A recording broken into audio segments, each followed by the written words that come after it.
सुनहरे गोबर की कथा स्टोरी एक बार की बात है।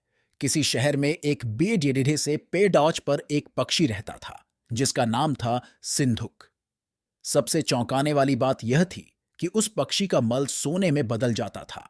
यह बात किसी को भी पता नहीं थी।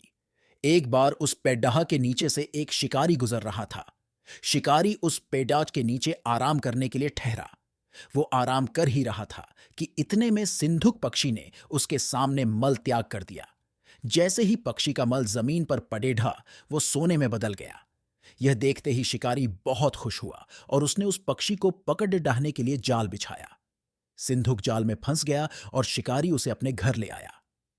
पिंजरे में बंद सिंधुक को देख शिकारी को चिंता सताने लगी कि अगर राजा को इस बारे में पता चला तो वो न सिर्फ सिंधुक को दरबार में पेश करने को कहेंगे बल्कि मुझे भी सजा देंगे।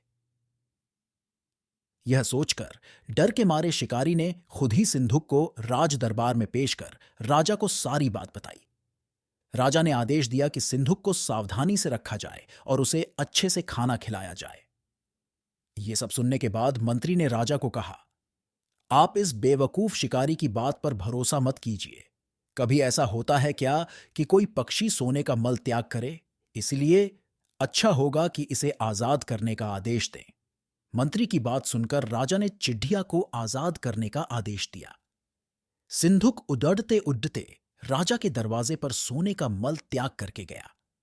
यह देखते ही राजा ने मंत्रियों को उसे पकड़ने का आदेश दिया, लेकिन तब तक वो पक्षी उड़ दौड़ चुका था।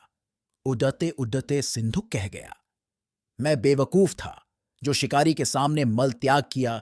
शिकारी बेवकूफ था जो मुझे राजा के पास ले गया। राजा बेवकूफ था जो मंत्री की बात में आ गया। सभी बेवकूफ एक जगह ही हैं। कहानी से सीख, कभी भी दूसरे की बातों में नहीं आना चाहिए और अपने दिमाग से काम लेना चाहिए।